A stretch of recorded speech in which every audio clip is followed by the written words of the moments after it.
Olá, estamos começando mais um programa do projeto A História em 60 Minutos. É um projeto que é desenvolvido a partir do Departamento de História do Centro de Ensino Superior do Seridó, aqui da Universidade Federal do Rio Grande do Norte, né, UFRN, com o apoio da Pró-Reitoria de Extensão da UFRN, e nesse ano de 2023, em parceria com a Rede de Historiadoras Negras e Historiadores Negros, e também com a Rede de Historiadoras e Historiadores LGBTQIA+. A divulgação do projeto é feita pelo Instagram dele, né, o @60_história, e também pelo Twitter do laboratório, do Sílaba, @Sílaba. Só buscar essas redes sociais e por lá todas as entrevistas e o material produzido nesse projeto são divulgados, enfim, e tem espaço para comentários também. Reforçando que as entrevistas são gravadas às terças-feiras aqui no YouTube, todas as semanas, e logo em seguida as entrevistas ficam disponíveis também em formato podcast no Spotify. Convido todas, todos e todos a nos ajudarem a divulgar esse projeto. E eu queria também reforçar no dia de hoje, nós estamos começando o mês de julho, com muita alegria aqui nesse projeto, recebendo uma equipe aqui do Laboratório de Ensino de História e Humanidades Digitais da Universidade Federal de Roraima, né? E essa entrevista foi muito esperada, planejada, era uma ideia desde o ano passado e está se concretizando agora, o que nos deixa aqui no projeto muito felizes. Eu quero agradecer e cumprimentar, né, a professora Marcela Albaine, também os alunos aqui discentes do curso de História, né, da Universidade Federal de Roraima, Ana Carolina Guerra, Dilva Luz e João Paulo, que fazem parte desse laboratório e também desenvolvem outras atividades juntos. Quero agradecer muitíssimo a presença de vocês aqui hoje.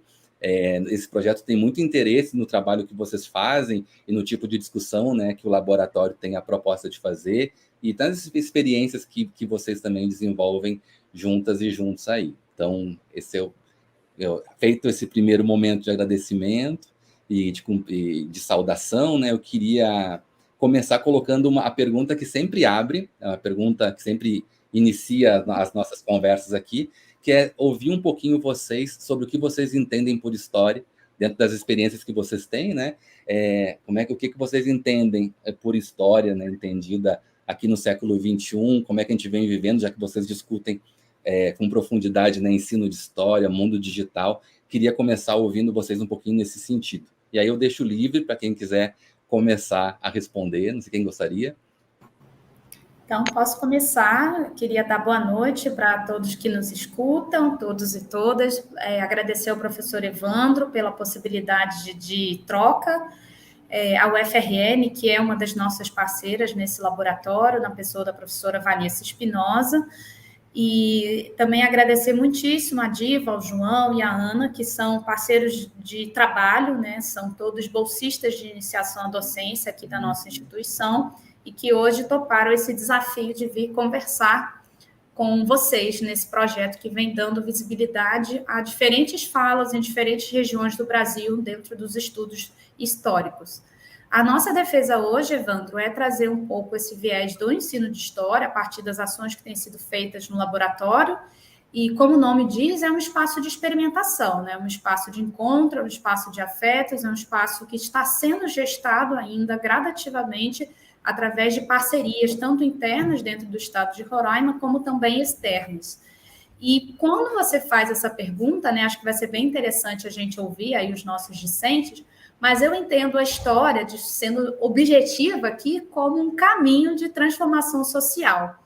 A meu ver, a história é uma forma, né, principalmente o seu ensino, mas não exclusivamente, a divulgação em história, também a produção do conhecimento histórico, a historiografia, são mecanismos, são formas, são maneiras de transformar essa história excludente que a gente vê aí, de perversidades as mais diversas. Então, a meu ver, tudo que a gente vem pensando nessa caminhada é para transformar a sociedade que a gente tem e que a gente construir, né, como eu falei numa outra oportunidade, pensar essas histórias sonhadas, né, que é o que a gente quer fazer, o que a gente quer construir. Mas passa a palavra aí para que todos possam falar, possam se apresentar, e a nossa audiência também, que acompanha, que possa ir interagindo com a gente no chat. Perfeito. Eu passo a palavra para as moças começarem, aí depois eu Tá ok, João. Então, Ana, Diva. Eu posso fazer a fala, então? À vontade. Ok. Primeiramente, boa noite a todos. Eu sou a Ana Carolina. Eu estou no 5º, indo para o 6º semestre do curso aqui de licenciatura da UFRR e sou PIBidiana, né? Com muito orgulho, eu tenho muito amor por esse projeto. A minha experiência está sendo incrível. Inclusive, agradeço muito a professora Marcela pela oportunidade.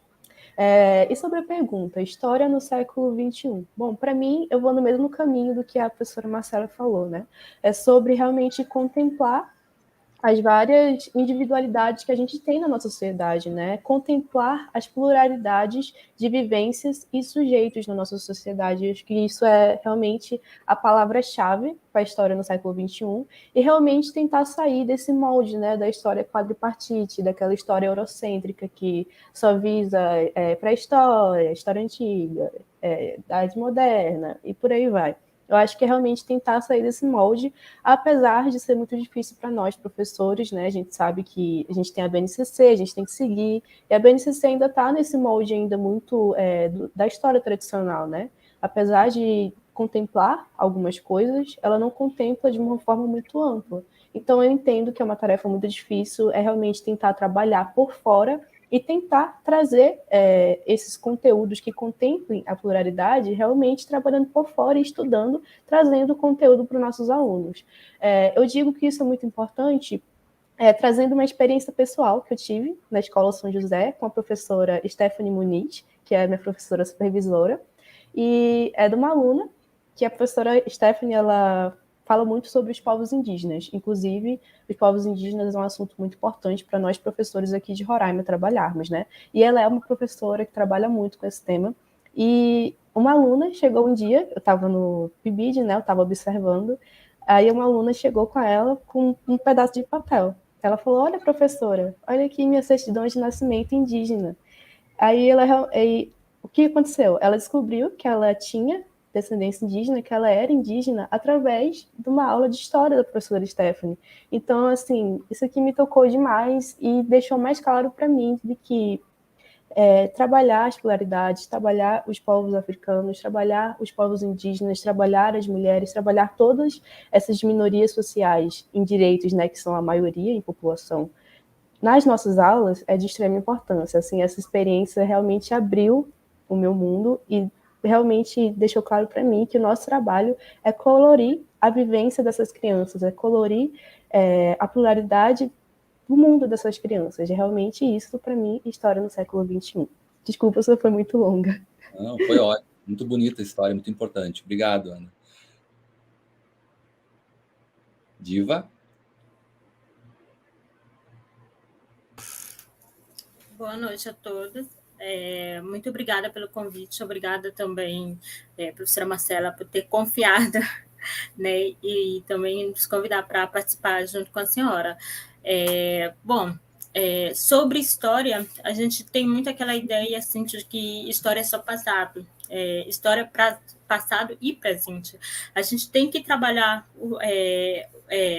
voltar o passado, mas voltar no passado, mas assim, através dos problemas existentes no presente, que a gente observa no presente. Essa questão da história presente. Outra coisa que a Ana estava falando, que a gente fala muito sobre a temática indígena, é muito presente aqui. Boa parte da população aqui em Roraima é indígena. Outra parte da população é migrante, pessoas que vêm de outros estados para cá, para Roraima, pessoas que vêm de outros países para cá, para Roraima. Então, a gente poder trabalhar isso em sala de aula para não ter esse apagamento da história, principalmente da história indígena, trazer cada vez mais também debates, porque a gente também tem algumas coisas aqui em Roraima, a gente tem um monumento que é muito polêmico, traz um debate sobre a demolição desse monumento, que é o monumento do garimpeiro, que é uma coisa assim que a gente vai... Acho que ao longo a gente vai conversar um pouco sobre isso, que é importante a gente trazer, né? Eu vou passar agora a palavra para o João. Ok. Boa noite prazer, me chamo João Paulo, estou muito feliz por ter passado com 80% de aproveitamento nesse semestre, que foi bem difícil. Como é que está meu som? Tá ok? Tá ótimo, João.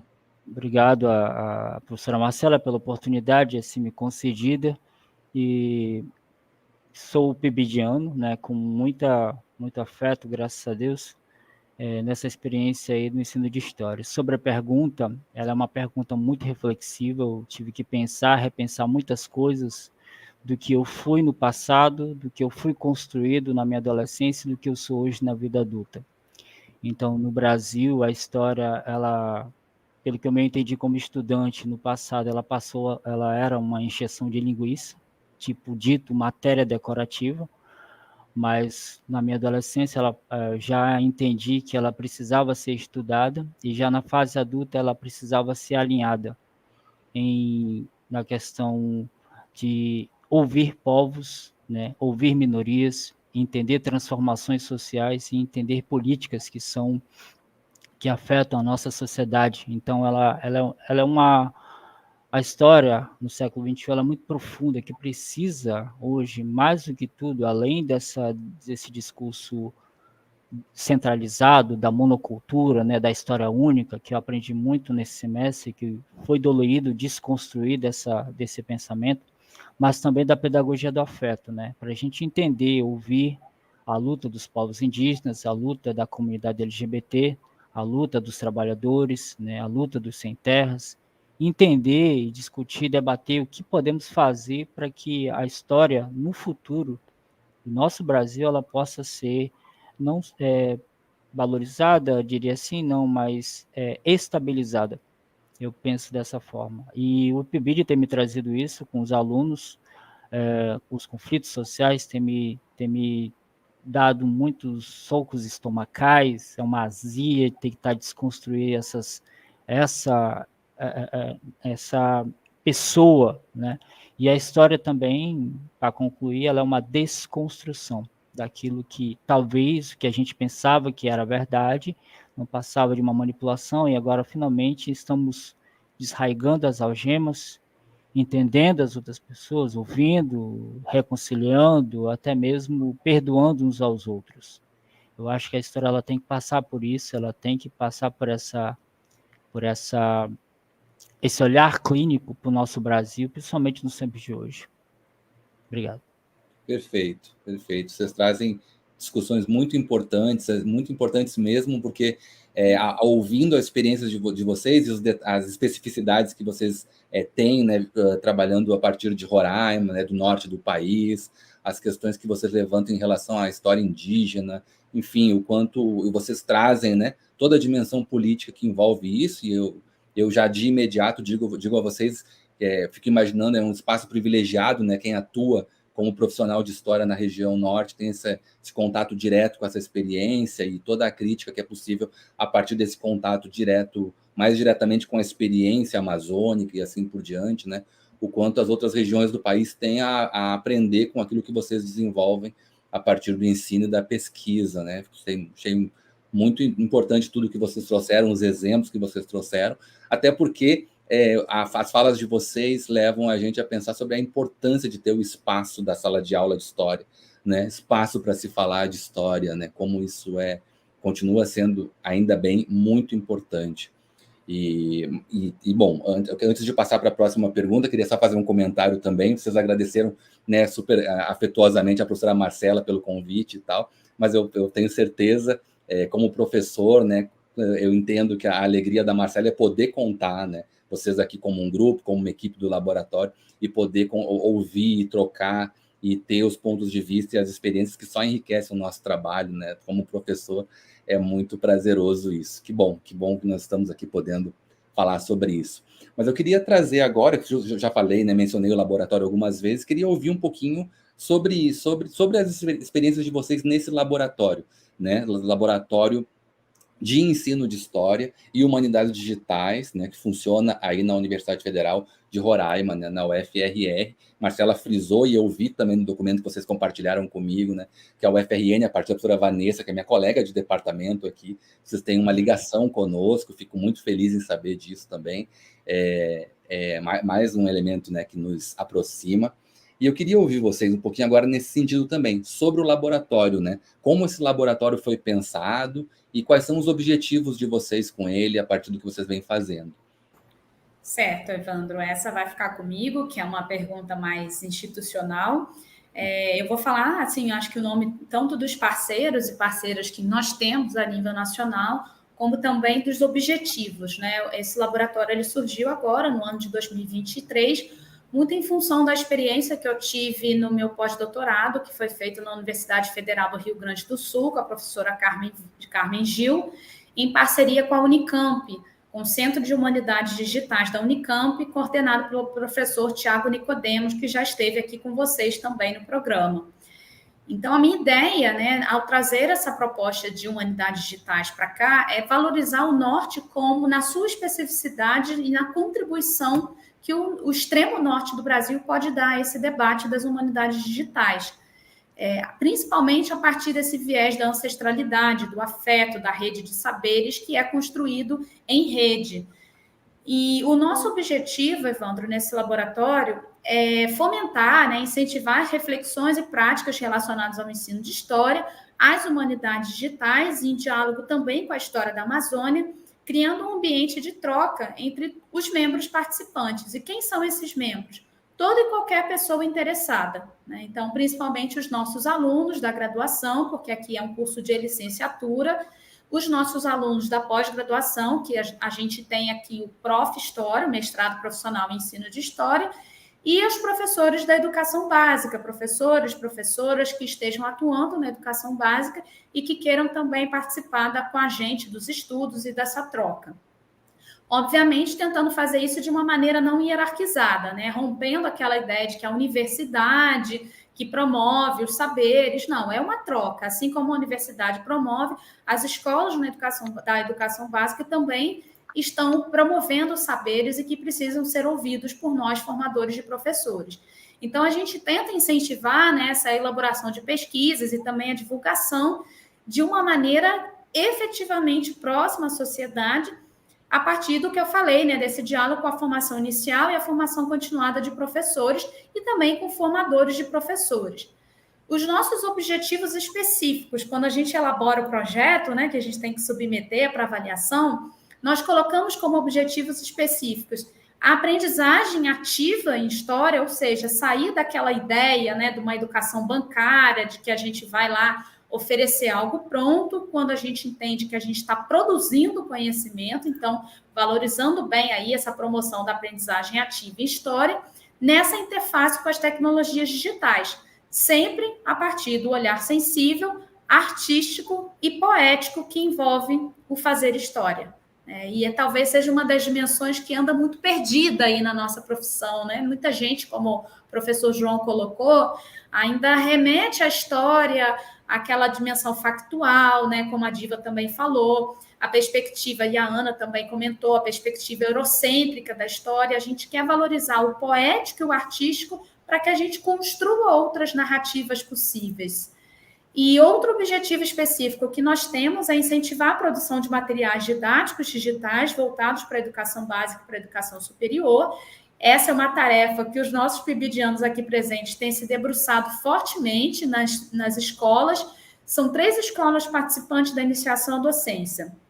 O Colégio Conceição da Costa e Silva, o Colégio de Aplicação da UFRR e a Escola Estadual São José. Então, nessas 3 instituições, nós temos investido bastante nessa missão, nessa tarefa de produção de materiais didáticos. Nosso outro objetivo específico é viabilizar essa troca entre professores, pesquisadores do estado de Roraima e outras localidades. E, por fim, não menos importante, é pensar, né, esse contexto amazônico na sua diversidade como uma fonte para os estudos históricos a partir dessa historiografia escolar, ou seja, dessa escrita da história que se dá na especificidade, né, do que autoras do nosso campo, como a professora Ana Maria Monteiro, Carmen Tereza Gabriel, vem defendendo da epistemologia social escolar. O que isso quer dizer? É a especificidade daquilo que nasce no chão da escola, que dialoga com os saberes de referência, que dialoga com os saberes acadêmicos, mas que tem uma cara, um tom que é próprio daquela vivência que a gente tem na escola, né? E vocês, como professores aí em formação inicial, Evandro, que também, não sei se já passou pela educação básica, mas com certeza vê isso na formação de professores, é um espaço único, rico de tensões, de desafios, de sentimentos, né? De tudo que envolve a prática educacional.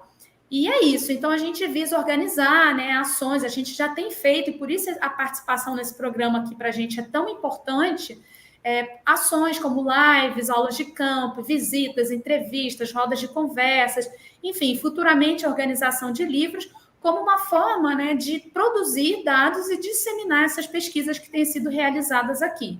E como eu falei, é tudo muito recente. Nosso laboratório foi ao ar, está indo ao ar nesse ano de 2023, e aos poucos a gente tem organizado, né, o nosso acervo no YouTube, que a gente tem o canal do Laboratório de Ensino de História e Humanidades Digitais, onde a gente vem subindo conteúdos semanalmente, tanto entrevistas, como podcasts, como pequenos vídeos, né, os chamados Reels, que tem sido feito pelo nosso outro pibidiano, que é o Davi Batista, e também pelo nosso Instagram, né, como maneira também de atingir uma audiência ainda maior. Então, com certeza, daqui a pouquinho a gente vai disponibilizar para quem tiver interesse aí no chat o link, tanto para o Instagram como também para o canal do YouTube.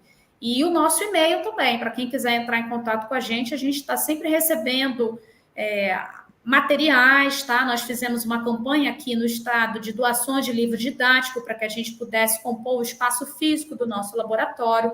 Recentemente, nós recebemos doação do IFAM, o IFAM Roraima, Instituto do Patrimônio Histórico e Artístico Nacional, que também fez uma doação bem boa, né, com um acervo grande sobre patrimônio cultural.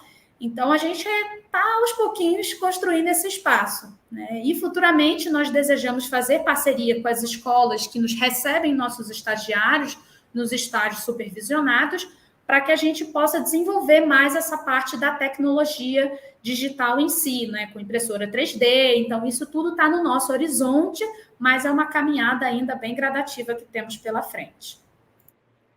Muito bom mesmo. E fico muito feliz em saber que vocês aqui nesse ano de 2023, né, vocês estão sistematizando todo o trabalho no laboratório e a gente já poder contar aqui, participar junto com vocês dessa experiência. É muito importante para nós também aqui da UFRN conhecer esse trabalho e poder, né, de repente no futuro também continuar fazendo cada vez mais trocas, né?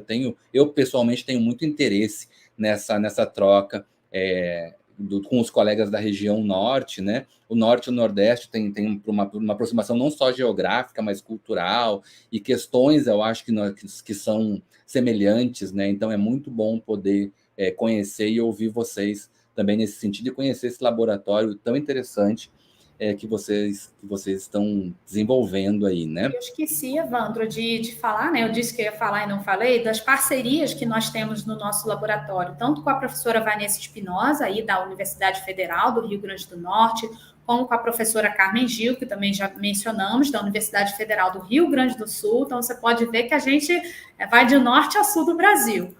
Como também com a professora Vitória Azevedo da Fonseca, que é da Universidade Federal dos Vales do Jequitinhonha e Mucuri, Diamantina, Minas Gerais, com o professor Bruno Leal Pastor de Carvalho, que muita gente aí que pesquisa sobre o digital conhece por conta da iniciativa dele à frente do Café História, então é nosso parceiro de trabalho também, atualmente está na UNB, Universidade Nacional de Brasília. E também nós temos aqui, como eu já falei, professores da educação básica e alunos do mestrado profissional em ensino de história pesquisando com a gente. E também meus orientandos de TCC de graduação, que jovens, mas que também já vêm dando aí boas contribuições para as pesquisas que estão surgindo aqui coletivamente. Que bacana, muito legal. E bacana que as redes que você descreveu agora... Eu tenho amigos muito queridos em todas elas, até porque me formei na Federal do Rio Grande do Sul, sou do Rio Grande do Sul, agora vivo e trabalho no Rio Grande do Norte. O Bruno também já passou por aqui, deu entrevista para a gente no ano passado. Muito legal, muito bacana ver esse trabalho todo coletivo sendo desenvolvido. E muito bom também essa questão de que eu estou ouvindo aqui a equipe do laboratório e estou ouvindo, né, os alunos que fazem parte aqui, professores em formação, também porque isso enriquece a nossa discussão aqui e enriquece qualquer laboratório, né? Eu acho que essa é uma experiência muito bacana dos laboratórios, né? Fundamental esse processo de profissionais em formação e assim, alimentando o que está sendo feito ali. Muito bom. Eu queria ouvir um pouquinho agora vocês a partir do seguinte ponto de vista, que me chamou a atenção, né? Já passou aqui embaixo na tela para quem está assistindo pelo YouTube, tem sempre que lembrar, porque algumas pessoas vão ouvir essa entrevista em podcast depois não vão estar vendo. Então, para quem está assistindo pelo YouTube, eu visitei, nós estamos divulgando aqui o canal do YouTube do laboratório e o Instagram também do laboratório, os links passaram na tela enquanto as respostas eram dadas, e eu queria também agora comentar que enquanto eu lia visitava as redes sociais do laboratório, me chamou a atenção que uma das discussões pela qual eu tenho muito interesse, inclusive, tem a ver com o debate sobre a descentralização dos debates que envolvem esses dois campos muito amplos, assim, muito importantes da nossa área hoje em dia, que é o ensino de história, a preocupação com as questões do ensino de história e a discussão sobre as humanidades digital, o mundo digital, história pública, todo esse debate que envolve o mundo da internet, tal como nós hoje experimentamos, né? E me chamou a atenção que essa é uma preocupação, né? Uma preocupação de vocês, minha também aqui na UFRN, e eu queria ouvir vocês um pouquinho nesse sentido, né? Queria ouvir vocês um pouquinho sobre o que vocês consideram como urgente, né? Nesse debate sobre o ensino de história, sobre a história digital, ou sobre as humanidades digitais, a partir do que vocês experimentam e vivenciam, né? Atuando nessa área em Boa Vista, aí, na região norte do Brasil. Passo para os meninos responderem, ou menino ou meninas, porque eu acho que eles têm muito mais propriedade para falar sobre isso do que eu, que sou uma sudestina em desconstrução. Então, eles todos são daqui e podem falar isso com mais propriedade. Daqui ou da região, né? Da região amazônica. Uhum. João? Meninas, pode começar. Eu passo para vocês primeiro. Não, pode falar, João. A gente falar? aguarda um pouco. Ok, então, como quiser. Uma das minhas preocupações, a qual eu tenho mergulhado de cabeça nesse projeto Humanidades Digitais, é a questão da desinformação, né, que é arraigada nas redes sociais, desonestidade intelectual, que precisamos falar sobre esses pontos, e trazendo a história, o ensino de história da sala de aula para as redes sociais e também para a internet, isso amplia mais o debate e tenta alinhar os pensamentos, tanto ideológico quanto intelectual, né? E é muito gratificante saber que a história está saindo dessa esfera descentralizada, centralizada, né? Partindo mais para a amplitude virtual. E os debates são inflamatórios, são muito inflamados, conflitos de culturas, ainda existe um discurso radical em predominância do Sudeste e Sul, frente ao Norte, né? A questão das explorações, do garimpo, institutos outras regiões que vêm se instalar aqui na região Norte, né? A questão da inferiorização do discurso regional, né? Tipo, me incomoda muito ainda na internet comparar o Acre com um estado pré-histórico, ou até mesmo a briga de a gente falar o nome Roraima e Roraima, né? Existe ainda esse alinhamento, e esses debates eles são fundamentais, e o laboratório ele traz isso, né? Como acompanhei na questão da Carmen Gil, a questão da decolonização dos saberes, que é muito bom trazer isso para a esfera digital, né, para as redes sociais, que chega lá no grupo da família, chega lá no grupo da igreja, chega lá no grupo da escola, isso vai, um shotzinho ali sobre decolonização de saberes, e isso vai ampliando, e conforme essa informação ela é exposta, ela é trabalhada, ela é divulgada, ela tem o seu upload, vai facilitando o debate, né? A gente vai se alinhando, a gente vai ouvindo a opinião, vai filtrando o que é radical, o que é tóxico, e vai partindo para a construção do afeto, o que é bem importante nos últimos dias, em que o amor tem se esfriado muito. É verdade. Próximo. Quem agora? Ana, Diva. A Ana. pergunta sobre o que é urgente no... Você pode repetir a pergunta que eu não entendi muito bem. Posso Ok. sim. Eu me chamou a atenção esse debate sobre a descentralização, a discussão sobre descentralização desses debates, né? Discutir a partir de outros pontos de vista. Aí eu queria ouvir vocês um pouco no sentido do que vocês consideram mais urgente, né, no debate sobre o ensino de história, a partir das experiências que vocês têm, assim, né, locais mesmo. Ok, entendi. Sim. Pelo que eu já falei, né, na primeira pergunta, realmente aqui em Roraima é sobre o ensino de história envolvendo os povos indígenas. Aqui em Roraima, o Estado foi formado por povos indígenas, então, assim, eles têm um papel crucial na formação do nosso Estado, até mesmo da nossa cidade, Boa Vista, né? Então, assim, eles têm a importância grande, mas nos livros de história a gente não vê eles, no ensino de história em si a gente não vê, né? Enquanto eu cresci aqui, eu nasci em Boa Vista, em Roraima, e cresci aqui na cidade, eu quase não vi os povos indígenas no ensino de história, eu vi de uma forma apenas, de uma forma folclórica, como a gente vê, né? No dia do índio a gente coloca aquele negócio na cabeça e é isso. É tipo de uma forma muito pejorativa até. A gente não contempla os povos indígenas de uma maneira digna, de uma maneira de verdade, que eles precisam ser contemplados, né? Eles tiveram essa importância e tem até hoje grande população aqui de Boa Vista, de Roraima, é indígena, então, assim, é uma importância muito grande mesmo, e eles são apagados no ensino de história, então isso é muito preocupante para mim, né? A maioria das pessoas que nasceram aqui em Roraima são descendentes de indígena, né? A minha avó é indígena, minha bisavó é indígena, minha bisavó materna e paterna é indígena. Então, assim, a gente tem essas raízes indígenas muito fortes aqui.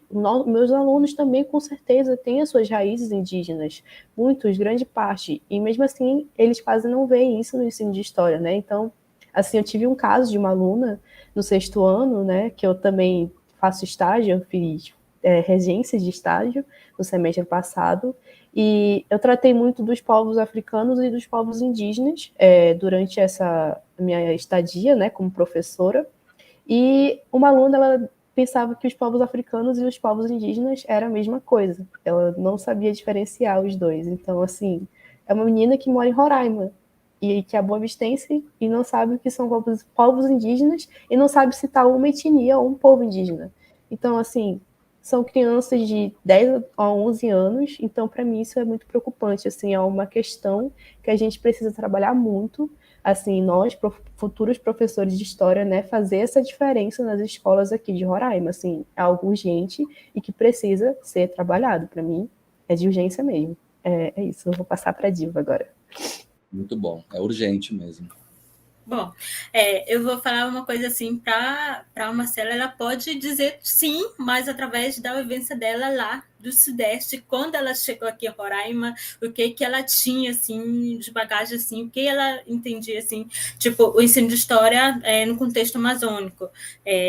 Essa questão das redes sociais também é muito importante, porque toda forma de conhecimento, de saber, assim, toda forma de aprendizado é extremamente importante. E disseminar isso nas redes sociais é muito importante, porque assim, combate também a questão das fake news, que a gente hoje em dia tem muito essa questão das fake news, então combate bastante a gente disseminar isso nas redes sociais, esse conhecimento.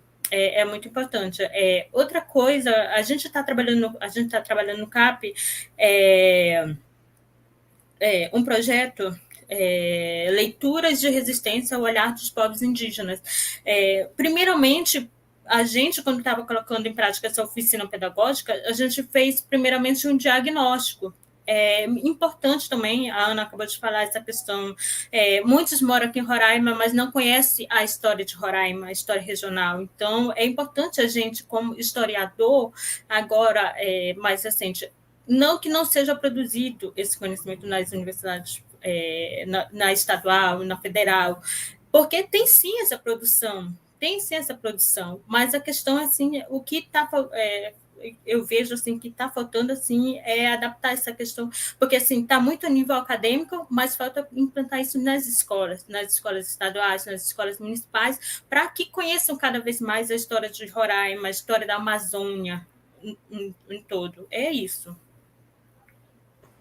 Para fechar, Evandro, eu entendo que qual é a noção de centro que se tem, né?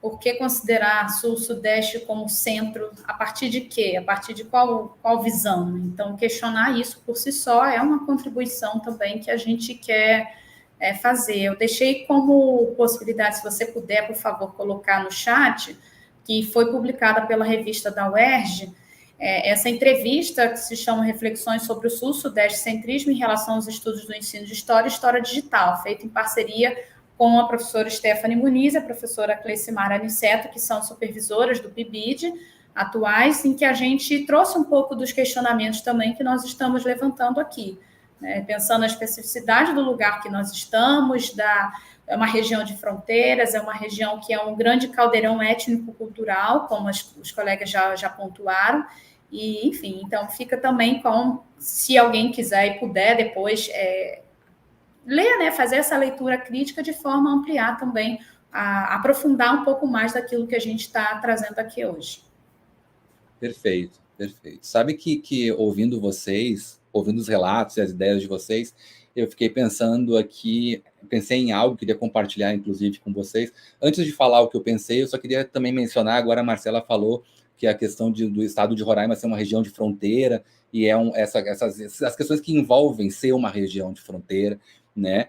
Nós também experimentamos isso nesse campus aqui onde eu trabalho na UFRN, que é uma região do sertão potiguar, né? E as regiões sertanejas, elas são também entendidas como regiões de fronteiras interiores, mas fronteiras, e provavelmente, como eu disse, e reforço o que eu já tinha dito, muitas das questões que vocês estão preocupados e preocupadas em discutir aí, talvez sejam nossas aqui também. É importante a gente ter essa troca, até porque, e agora sim eu falo o que me ocorreu enquanto eu ouvia vocês, os relatos de cada uma e cada um de vocês, eu fiquei pensando aqui, né, os relatos sobre a questão da história indígena no estado, que a gente pode, inclusive, generalizar. Eu acho que esse problema ocorre em outras regiões. Eu entendo um pouco o relato de vocês, assim como, isso é imperdoável aqui, porque nós estamos muito próximos, isso não pode acontecer, né? Mas a gente percebe que essa questão ela é um pouco disseminada pelo país todo, é um problema nosso, histórico, né, desse apagamento dos povos originários, todo esse debate que, felizmente, agora está sendo feito constantemente. Mas eu fiquei pensando, enquanto eu ouvia vocês, sobre como é importante que haja laboratórios como esse, no qual vocês atuam, em todas as regiões, para a gente ter também diversidade desse debate, né? E dessas experiências. Porque a impressão que eu tenho, às vezes, é que as redes sociais elas têm uma tendência, como quase todas as mídias, assim, de homogeneizar, né? Tudo fica um pouco parecido com tudo, é como se as experiências não fossem particulares, assim, delimitadas por um espaço específico e tal, que envolve tudo, o clima no qual a gente vive, a dinâmica da cidade onde a gente está atuando, os problemas particulares, que às vezes são também coletivos da escola ou da universidade, mas tem certos problemas que são nossos e sobre os quais a gente tem que atuar, né? Então, eu queria compartilhar com vocês isso, porque as falas de vocês me levaram a pensar sobre como esse debate sobre as humanidades digitais e ensino de história que vocês estão fazendo pode servir, né, para quebrar com essa ideia de que tudo é mais ou menos parecido, tem uma certa linguagem única, e como se os problemas fossem todos iguais, e não são, né? As nossas questões variam, as questões do sertão potiguar são específicas, muitas vezes, assim, eu vejo, porque eu também, como Marcela, me desloquei de um estado para outro, de uma região para outra, e eu sei que muitas vezes, assim, a gente experimenta uma certa questão que é particular, que às vezes colegas nossos que estão em outra região não conseguem entender o problema, porque eles não estão vendo ali com o que a gente está trabalhando, qual é o nosso ponto, e quais são as possibilidades que nós temos ali, qual é aquilo que está na ponta, né? Aqui, isso aqui é mais urgente agora. Os problemas não são os mesmos, né? Bom, mas vamos continuar aqui. Eu queria ouvir um pouquinho vocês agora sobre um outro aspecto que dialoga um pouco com tudo isso que a gente vem também falando aqui, né? E tem a ver com a questão do digital, justamente. nosso país é imenso, né? É um pouco sobre isso também que a gente está falando aqui. Nosso país é imenso, é diverso, né? E não é homogêneo, felizmente não é. Tem uma pluralidade em todos os sentidos.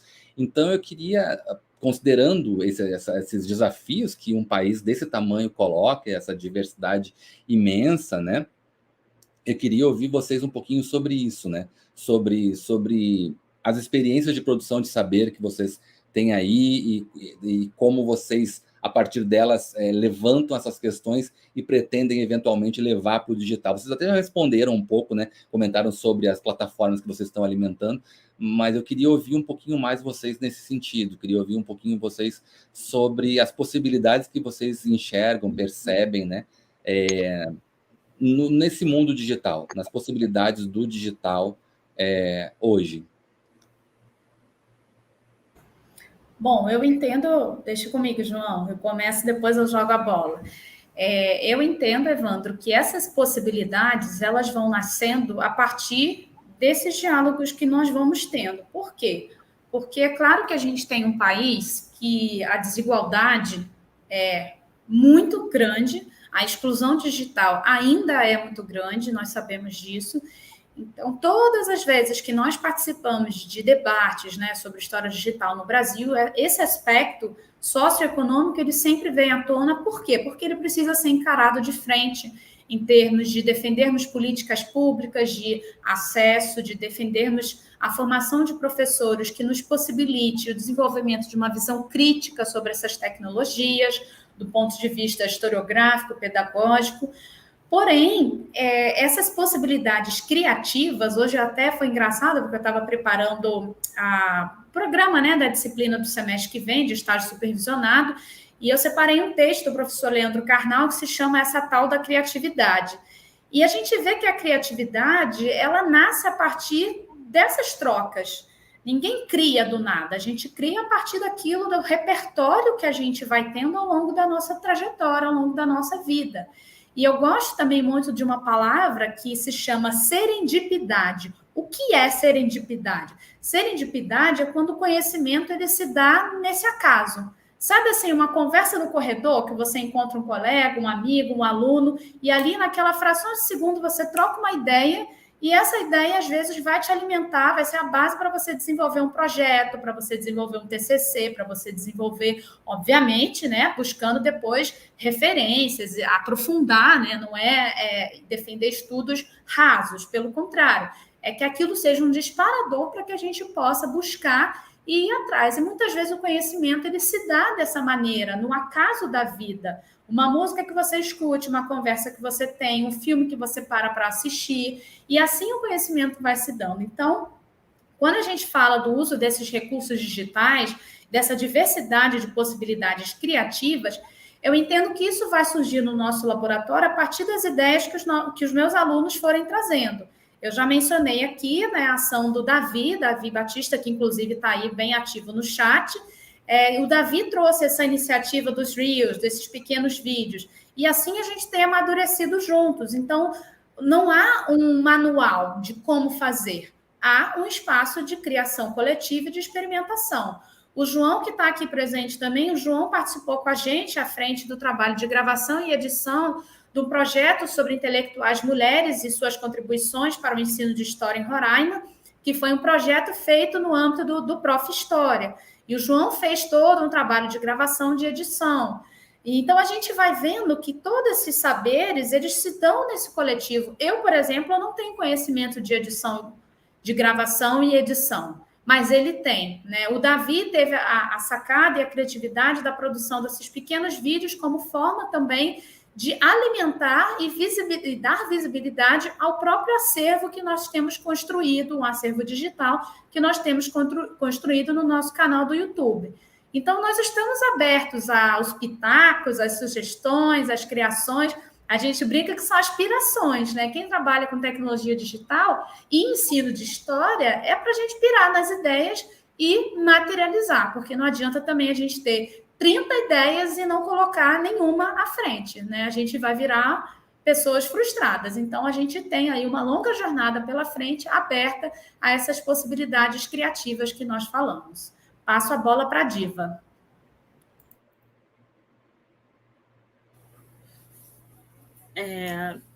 sobre essa questão, é importante, né? A gente sempre nós como não só historiadores, mas assim esse uso desses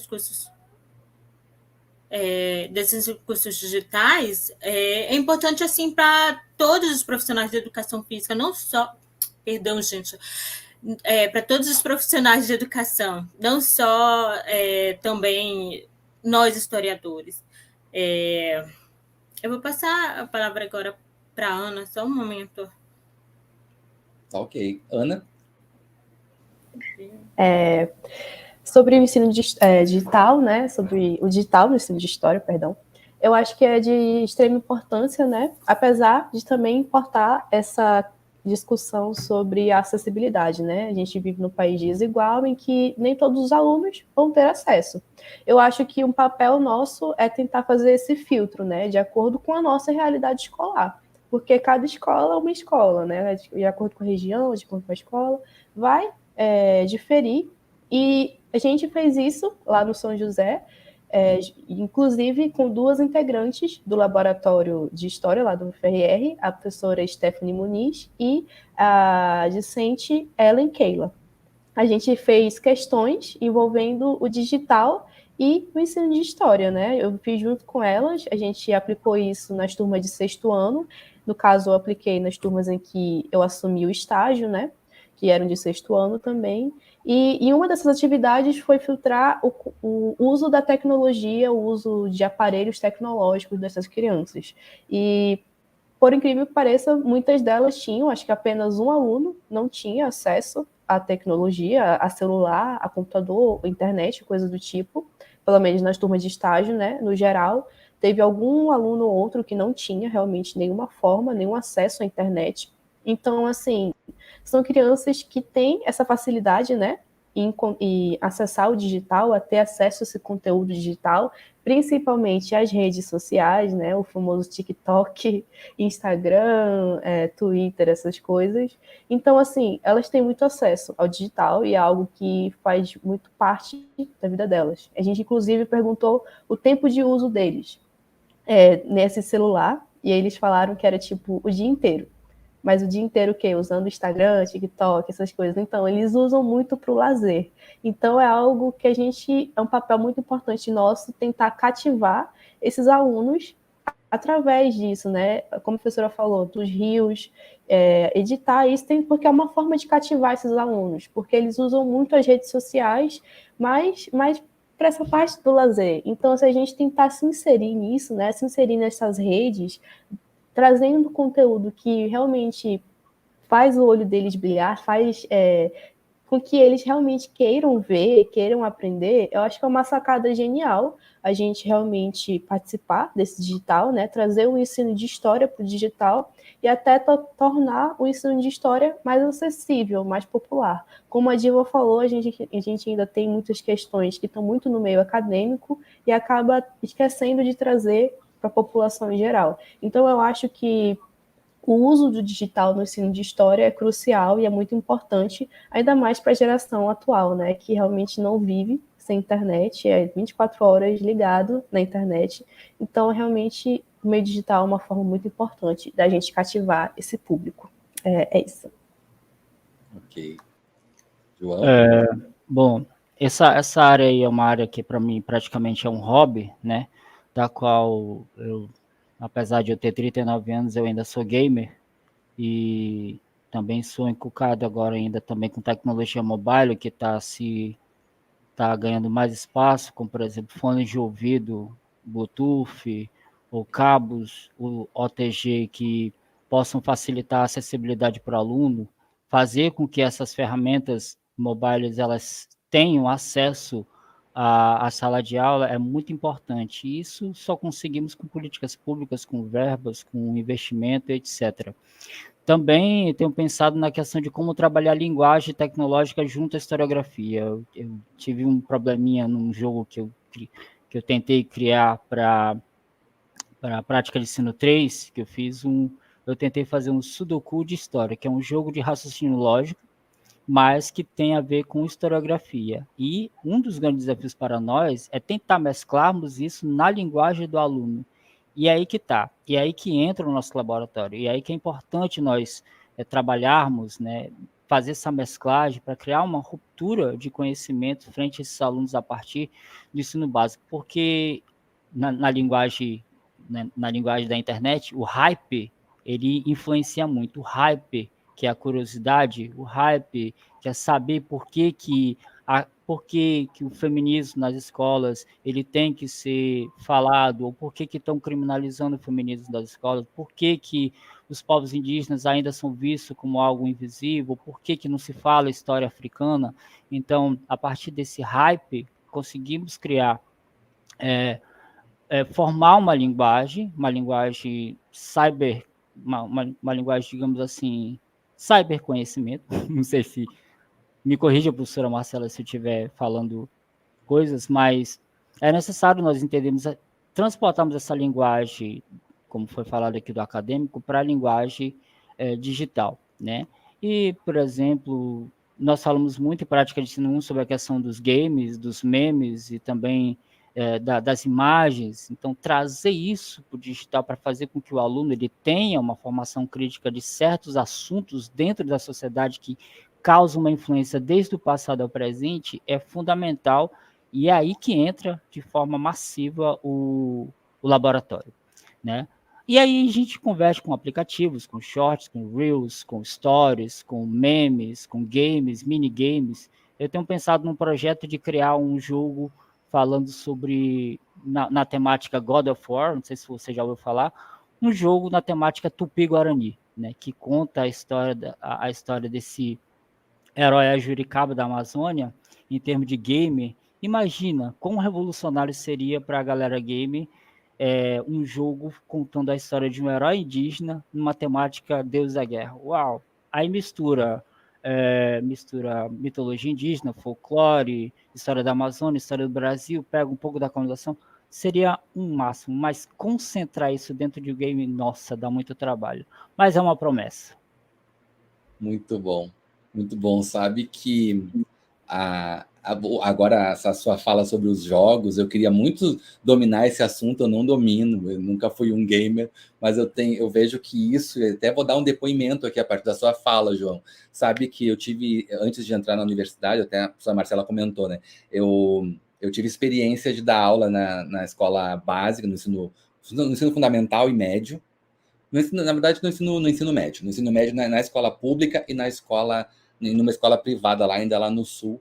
E eu me recordei, enquanto você falava, eu me recordei, assim, do quanto, eventualmente, eu perdi oportunidades de discutir o assunto por não dominar essa linguagem. Eu lembro de estar dando aula de Idade Média na escola e na mesma hora um aluno levantou e veio até mim, assim, abriu o celular e falou assim, tem esse jogo aqui que eu jogo que fala disso aí que você está falando, não sei o quê, feudalismo, não sei o quê. E só que eu não pude ir muito além por uma ignorância em relação à linguagem do jogo. Eu conversei ali um pouco com ele, mas se eu tivesse um pouco mais de informação, né, um pouco mais de conhecimento sobre aquele mundo, eu poderia ter aproveitado mais, incorporado. Eu tenho, assim, hoje a percepção nítida disso, de que eu perdi uma oportunidade por não estar ali, né, por dentro daquilo que o aluno estava experimentando, né? E vocês levantaram muitas questões importantes, né? Vocês mencionaram aqui, são questões, algumas questões são estruturais, que a Marcela comentou mesmo, da questão do acesso à internet. A gente falou um pouquinho antes de entrar aqui ao vivo, inclusive, sobre isso, né? Internet de qualidade, né? Assim, internet estável, acesso à internet, mas assim, paradoxalmente, apesar dessa desigualdade, a gente sabe, como também o relato de vocês mostra, a maioria dos alunos, pelo menos, tem o celular com a internet, e eles estão circulando nas redes sociais, né? E eu achei tão importante, assim, como vocês falaram também, né? Tem a ver com tudo isso, como é importante que a gente se dê conta que é um momento de experimentação. Nós estamos aprendendo, de fato, vendo os caminhos, dialogando com um mundo também que a gente não controla, esse mundo das redes sociais, das tecnologias. Em determinado momento, o YouTube era um lugar de vídeos onde não importava o tamanho. Hoje tem os shorts, os reels no Instagram, enfim, a coisa do vídeo curto, que leva uma informação em 2, 3 minutos. Tem todo um debate sobre isso.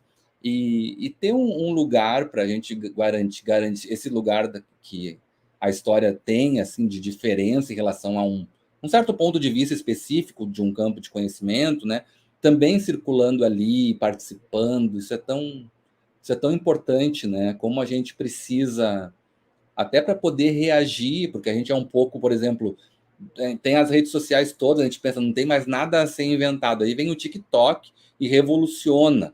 Pessoal que usa para ganhar dinheiro, porque também é um espaço, digamos assim, de trabalho para muita gente, para algumas pessoas, e de venda e compra de produtos, mas também a educação tá ali, atravessando essa experiência também, né?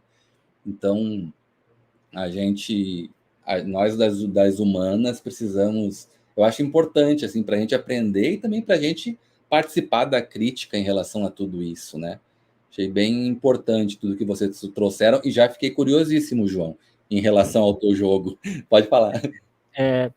É muito importante o nosso lado ter esse conhecimento, porque é o que o outro lado usa para contrapor nós, né? E aí faz com que a história, os historiadores do nosso lado sejam tanto, digamos assim, leigos em certos assuntos, né? Porque eu ouço isso todo o tempo, né? Nas redes sociais, quando a gente vai citar certos autores, certos pesquisadores, como Rosenwood, sobre a colonização, o Leroy, Hebe Matos, né? E a gente vê que o pessoal ainda está muito naquela coisa ali, fixa, muito, né? Radical, né? E o pessoal tem medo. O outro lado, ele tem medo que a gente invada esses espaços digitais, tome posse, né? Desses terrenos, e assim a gente mostre uma história com honestidade intelectual. E games, memes, emojis, figurinhas, que conta ali, uma figurinha que fala ali sobre a discriminação da mulher, ou discriminação racial, ou discriminação indígena, né? Pode falar muita coisa, né? Porque ele vai ver aquela figurinha e vai entender, o que é isso? Que figurinha é essa, né? No caso, o que o laboratório pode contribuir na questão do discurso do feminismo, que ainda é ferrenho, né? Essa falta de humanização frente às mulheres, né? O laboratório de história pode mostrar de forma como meme como foi o acidente lá daquelas mulheres lá na fábrica que surgiu o dia 8 de março, né? O Dia da Mulher. E através desses pontos, mesclando a tecnologia, o digital, e com o hype, meu amigo, quebramos. A gente quebra. Queira ou não, a gente derruba esse muro, né? A gente rompe os saberes, a gente descentraliza, e principalmente se tratando da Amazônia, que a gente, assim, em teoria, a gente poderia alimentar o Brasil inteiro. Mas a gente sabe que existe muitas coisas ainda que concentram que faz isso impossível, né? Mas temos muito a produzir pelo Brasil, o Norte tem muito a produzir pelo Brasil, e a história está aí para a gente sair, através do ensino, sair da questão apenas de sala de aula institucional e partir para o digital. E estamos aí, mesmo com a internet meio fraca aqui, ou queda de energia, a gente vamos à luta. Isso aí.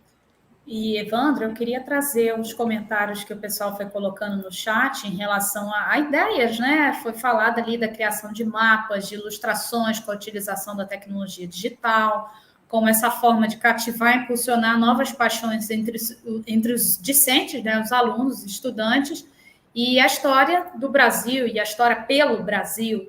E também foi colocado o diálogo com outras áreas de conhecimento. Isso também é um ponto que aqui no laboratório a gente tem discutido, a história em diálogo com outras áreas de conhecimento, o design, a computação, o direito, porque se envolve o digital, tem uma série de questões jurídicas aí envolvidas, entre outras várias áreas de conhecimento. A arte é fundamental pensar esse viés das cores, da arte, enfim. Então, o estudo das humanidades digitais no Brasil, ela tem esse viés potente como um espaço potente, e o João chamou a atenção agora, mais uma vez, né? Estamos numa região extremamente potente no sentido, em todos os sentidos, no sentido dessa ancestralidade pulsante e dessa diversidade étnica do nosso país. Então, eu entendo que as humanidades digitais têm muito a crescer no Brasil, muitos estudos estão por vir aí por meio dos TCCs desses meninos,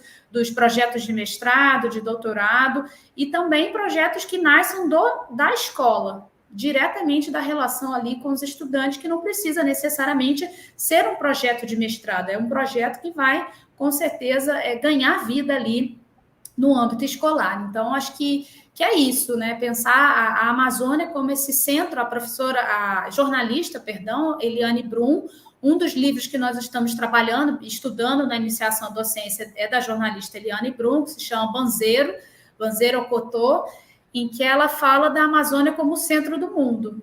Então, é esse olhar, né, que muitas vezes é preconceituoso, é fruto do desconhecimento, da ignorância, que a gente quer contribuir, que o nosso laboratório quer contribuir. A própria logo, né, a identidade visual que a gente tem no laboratório, o João deve se lembrar, foi criado pela Damile, que foi aluna nossa aqui do curso, e que tinha esse diálogo com o design, com a arte, e foi uma contribuição dos próprios alunos. Então, o laboratório ele vem ganhando essa cara, né? A gente ganhou também, além das doações dos livros, a gente ganhou semana passada, que foi produzida em maio, mas eu peguei em mãos uma poesia que foi produzida para o nosso laboratório.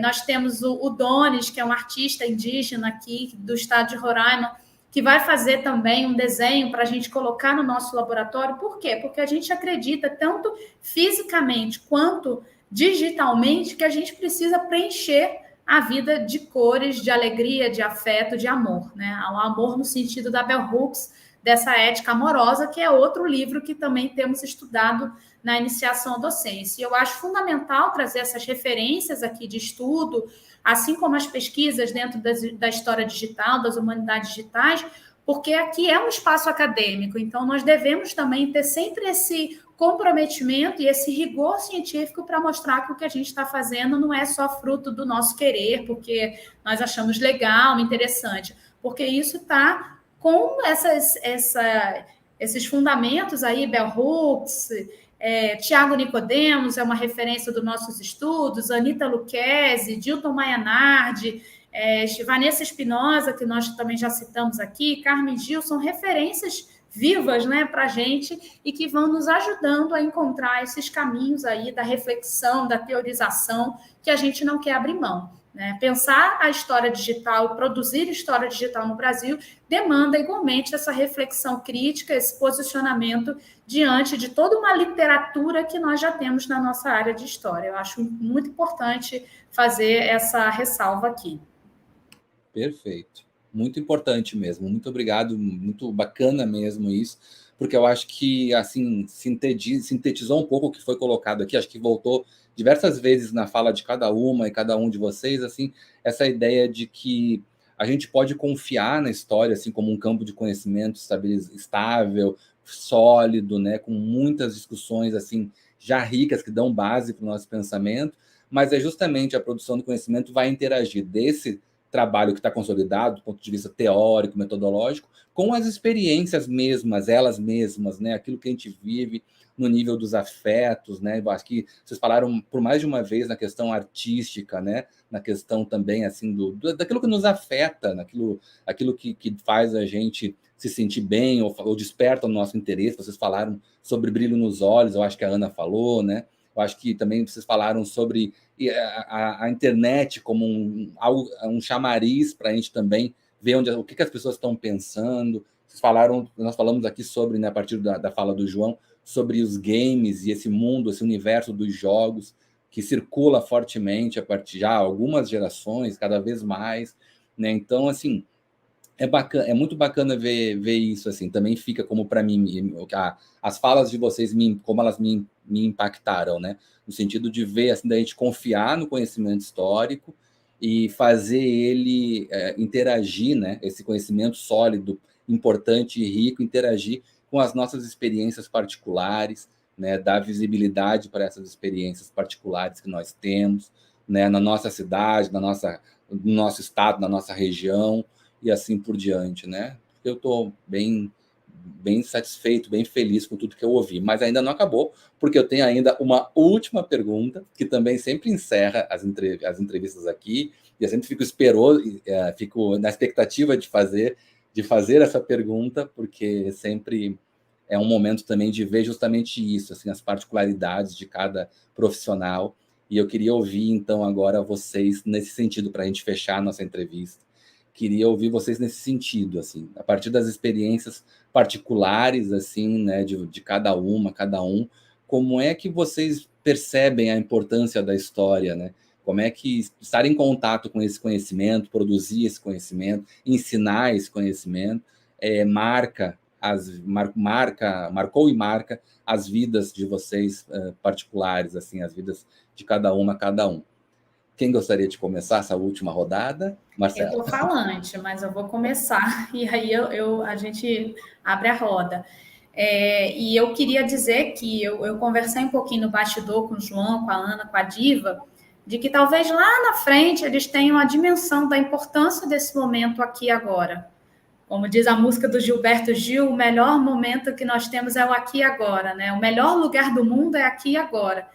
Essa experiência é muito importante, gente, porque na minha graduação eu só fui descobrir isso, esse prazer da vida acadêmica, eu já estava assim, na reta final, em que eu fui descobrir o ensino de história como um campo de pesquisa, muito em função do PIBID, em que eu podia participar dos eventos. Então, eu acho que lá na frente, no futuro próximo, eles vão ter a noção do alcance, da importância do que eles estão fazendo aqui para a educação no estado de Roraima, que é um lugar que nós precisamos continuar investindo muito, muito, muito em romper essas fronteiras e botar o nosso recado no mundo, né? A gente ainda conhece, o Brasil conhece muito pouco, o restante do território nacional conhece pouco ou quase nada do que é produzido, e aqui tem muita pesquisa de qualidade, fruto do esforço de profissionais, jovens profissionais como eles. E para responder em si a tua pergunta, eu quero responder a partir de uma citação que eu tirei de um trecho, tá? É um trecho de uma entrevista do professor Dilton Maianati, que é professor da Universidade Federal de Sergipe,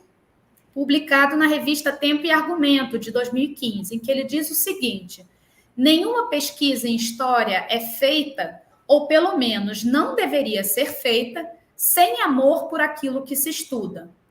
O amor pelo estudo não quer dizer amor pelo objeto ou por aquilo que o objeto defende.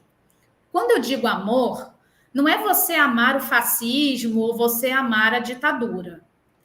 Eu digo fazer aquilo porque você acredita que daquela maneira está contribuindo para a sociedade em que vive. Nesse sentido, é amor pela profissão. Então, eu queria fechar com essa frase, em que eu também tenho falado isso com os pibidianos. A gente precisa mais e mais e mais falar de amor dentro das escolas, falar de amor dentro da universidade e trazer essa, como o João fala, a política do afeto como nossa prática cotidiana. E isso é esforço, isso é transformação, isso é acessar as nossas próprias dores como indivíduos e coletivamente como sociedade, num país como o nosso, o último aí das Américas a abolir a escravidão, em que a gente tem uma ditadura civil-militar ainda cheio de questões mal resolvidas.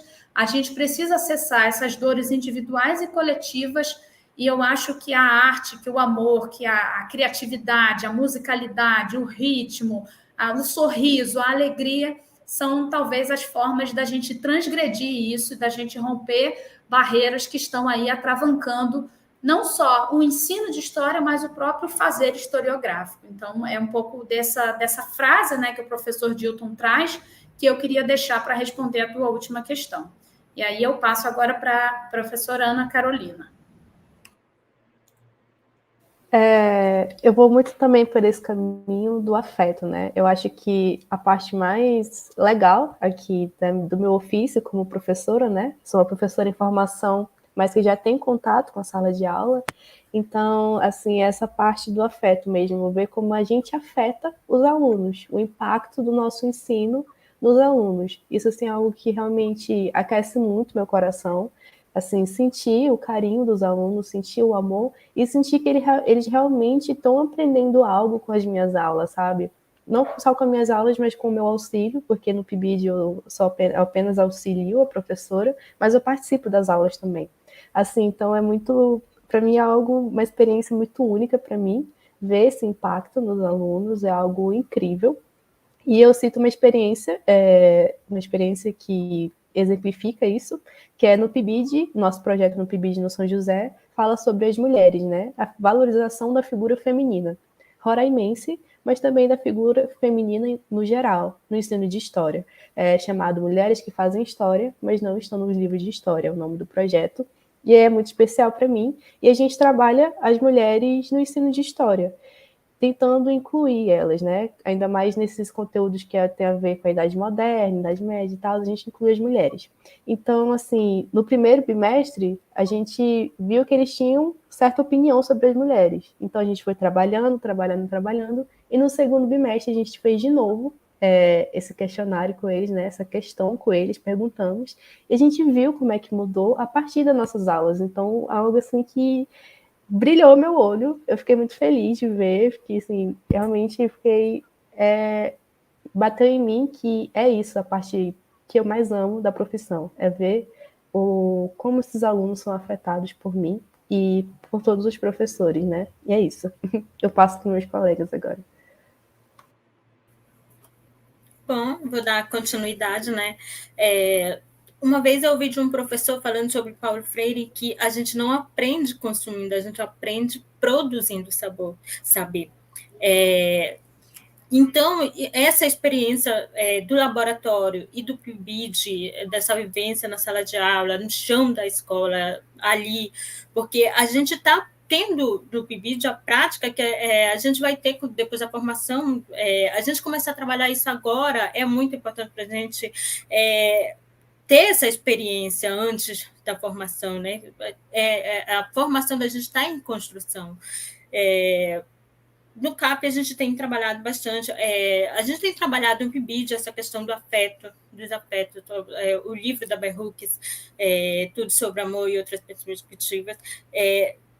Essa questão da gente colocar em sala de aula, de como a gente vai se tornar um profissional, de como a gente vai ser professor, de como a gente vai ser em sala de aula, essa perspectiva que a gente tem de como que a gente vai ser. É isso. Eu quero muito agradecer também agora aqui pela oportunidade, Evandro. Vou passar agora a palavra para o João Paulo. Bom, sobre essa pergunta, ela é realmente muito pessoal, porque ela envolve a minha pessoa, né? Eu cresci numa esfera complicada socialmente, da qual minha personalidade é um tanto complexa, né?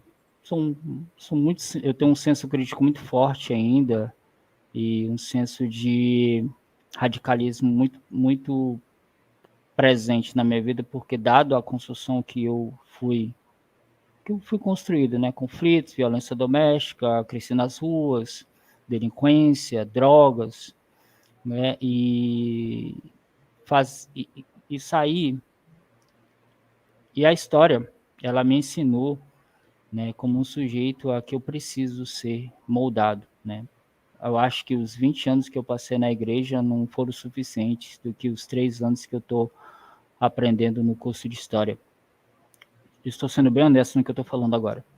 E um dos pontos mais importante como professor que eu tenho exercitado com as experiências do PIBID, os conflitos e as tretas e até mesmo as divergências ideológicas dentro do campo acadêmico, da qual a professora Marcela tem me orientado bastante em exercitar isso, em trabalhar isso, em moldar isso, em controlar isso, é a questão da empatia, que eu acho que é fundamental todo professor exercitar a empatia, né? A empatia intelectual, emocional, né? Principalmente a intelectual que mais precisamos hoje em dia, nesse tempo de polarização, de radicalismo, de extremismo crescente na sociedade, em todas as classes.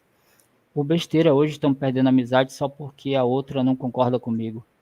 E É complicado isso, então acho que um dos pontos importantes que nós, como professores, temos que trabalhar, e é uma coisa dolorida, é uma prova de fogo, né? Como o ouro, que ele é refinado no fogo para ser valorizado, estudar textos, né? Foi muito difícil muito difícil ter que concordar com Paulo Freire, porque eu perdi muita amizade com isso. Mas eu li uma frase de Paulo Freire que corrobora com a minha fé, da qual eu tenho minha fé em Cristo, que é: o professor, ele não pode ensinar aquilo que não vive, né? Que é o que corrobora com o que Cristo me ensinou no tempo, que você não pode falar aquilo que você não vive, né? E eu tenho trabalhado muito, remoído muito isso nessas construções e essas experiências no PIBID. Não é fácil, não é nada fácil, é você ter que reconhecer às vezes que está errado, reconhecer que tem que ouvir mais, reconhecer que tem que ouvir certos pontos que você não conhecia, e você, quando a partir do momento que você lê, que você ouve, que você guarda, você isso aqui a gente tem que debater, isso aqui a gente tem que ler, isso aqui a gente tem que refletir, isso aqui está errado, vamos desconstruir. E é muito difícil na nossa sociedade brasileira, dado a essa predominância gregoriana, né? E a empatia, hoje em dia, ela é muito necessária para nós professores, em todos os aspectos, sala de aula, acadêmico, sociedade familiar, responsáveis, etc. E eu rogo ao Criador para que ele venha trabalhar isso na minha mente, né? Através do curso de História e através também das vivências que eu tenho com os meus alunos, né? Com as coordenadoras do PIBID e com os meus colegas acadêmicos. Não é fácil, não vou mentir, mas eu tenho fé que eu vou chegar lá. Eu tenho certeza que você vai, João. Tenho certeza disso. Eu quero agradecer muito, viu, pela generosidade dos depoimentos de vocês. Agora o João falou, né, assim, achei bem tocante. Você falou assim, a gente não pode falar sobre aquilo que a gente não sabe, não experimenta, né? E eu acho que o contrário também é verdadeiro. Eu acho importante que a gente fale sobre aquilo que a gente experimenta e por isso que eu parabenizo muitíssimo cada um de vocês pelo laboratório, pelo trabalho que vocês vêm desenvolvendo, por vocês. Eu acho que todo mundo aqui falou também sobre isso, sobre essa crença na história, né, sobre a importância de se estudar a história, de ser profissional da área, um profissional sério, como vocês demonstram aqui, né, em todo o nosso contato para essa entrevista. Quero também registrar isso aqui, a gentileza de cada um de vocês comigo ao longo dessa preparação para esse momento que nós tivemos aqui. Sou muito, muito agradecido, parabenizo demais vocês pelo trabalho, e muito obrigado por trazerem esses relatos, por trazerem o trabalho que vocês desenvolvem, por trazerem a Universidade Federal de Roraima, que vocês representam aqui também, para esse projeto. É uma alegria imensa. Eu queria muito, estou tentando assim sempre ter contato com todas as regiões, todas as universidades, e que bom que hoje aqui conseguimos trazer a Federal de Roraima para esse projeto também. Foi ótimo, foi ótimo. Eu não sei se alguém gostaria ainda de falar alguma coisa. Devolvo a palavra para vocês para uma despedida final. Para fechar mesmo, Evandro, agradecer institucionalmente, tá? Em nome do Laboratório de Ensino de História, nós temos também essa parceria interna aqui com as professoras que trabalham com a área de ensino de história, a professora Mona Lisa, a professora Mariana Cunha, a professora Maria Luísa Fernandes. Então, são pessoas e profissionais que estão aqui no dia a dia conosco também, trabalhando com esses meninos a formação docente, a reflexão sobre. Temos aí no chat também a presença agora de alunos do Prof. História, que são parceiros nossos aí também de trabalho, e é isso, o laboratório é para que tenhamos essa vida, esse respiro à alma. Foi falado aqui, eu acho válido acolher, né, tanto a dimensão pessoal, né, religiosa, enfim, política. O espaço do laboratório é esse espaço da diversidade, é esse espaço da empatia, né? O João falou ali algumas palavras, controle. Eu tenho substituído esses termos por transformação, porque eu acho que a transformação de almas, tocar almas, né, reflorestar, que é um conceito que eu gosto muito, tenho aprendido muito sobre isso na Amazônia, inclusive tatuei isso na minha pele, para que eu possa todos os dias lembrar desse exercício do reflorestar mentes e corações. Então, isso eu estou falando muito baseado aí na fala da nossa ministra, Sônia Guajajara, né, reflorestar mentes e corações como uma tarefa nossa, e é talvez o que eu mais tenho aprendido estando aqui no coração da Amazônia, estando no estado de Roraima. Então, isso não pode ser meramente uma palavra bonita, isso precisa estar no cotidiano, do dia a dia do ser professor, do dia a dia do ser pesquisador, e eu acredito nisso muito mesmo, que coletivamente a gente vai muito longe, né? Hoje eles estão em formação inicial, amanhã eles estão formados educando crianças, jovens, adolescentes, adultos, e que diferença eles podem fazer lá na frente? É isso que a gente está visando, é um trabalho de paciência, um trabalho de formiguinha, mas que já vem dando resultados muito satisfatórios. Então é isso, a gente vai aprendendo, não é fácil, a gente vai aprendendo fazendo. E eu lembro também o livro do Philippe Perrenoud, que ele fala educar, agir na urgência e decidir na incerteza. E muitas vezes a gente tem que agir ali no calor, e decide um pouco na incerteza. Então, eu agradeço muitíssimo as supervisoras da Ana Carolina, do João e da Diva, professora Adriana Gomes, Stephanie Muniz e Clecimar Aniceto, que têm sido parceiras incansáveis nessa tarefa de reflorestar mentes e corações. E esse trabalho do PIBID, do Laboratório de Ensino, só vem dando certo porque a gente tem parceiras que chegam junto, que estão aí para se ajudar nesse coletivo feminino que é o nosso projeto. É isso, obrigada, parabéns a você por esse trabalho enorme de bastidor, de fazer card, de divulgar, de estar aqui disponibilizando da sua escuta, de estar elaborando perguntas. Eu sei que não é simples e não é fácil, mas a ciência ganha e a nossa área precisa muito desse tipo de iniciativa. Parabéns a você também e à sua instituição, o FRN. Muito obrigado, Marcela, muito obrigado, João, muito obrigado, Diva, muito obrigado, Ana Carolina. Tudo muito importante o que vocês falaram. Muito obrigado mesmo, assim, por essa entrevista maravilhosa, esse momento que nós tivemos aqui hoje. Quero agradecer também a quem acompanhou aqui diversas participações no chat. Não vou poder nomear um a um agora, mas muito obrigado a cada um. Né? Eu vejo o pessoal aqui também da Federal de Roraima participou intensamente. Muito obrigado por prestigiarem. Peço também que ajudem a fazer circular, né, essa entrevista, para que a gente possa continuar conversando sobre todos esses assuntos importantes que apareceram aqui. E, mais uma vez, muito obrigado. Muito obrigado às nossas convidadas e ao nosso convidado pela riqueza do que trouxeram, pela importância, pela força do que trouxeram. E eu desejo que vocês continuem aí crescendo cada vez mais e que a gente continue também em contato e trocando sempre que possível. Tá bom?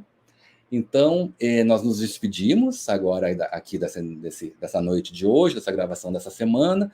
Desde já, reforço, então, nos ajudem a divulgar esse trabalho e convido para que na semana que vem, na próxima terça-feira, estejam novamente conosco aqui para mais um programa dessa temporada de 2023, tá bom? Então, até lá. Tchau, tchau.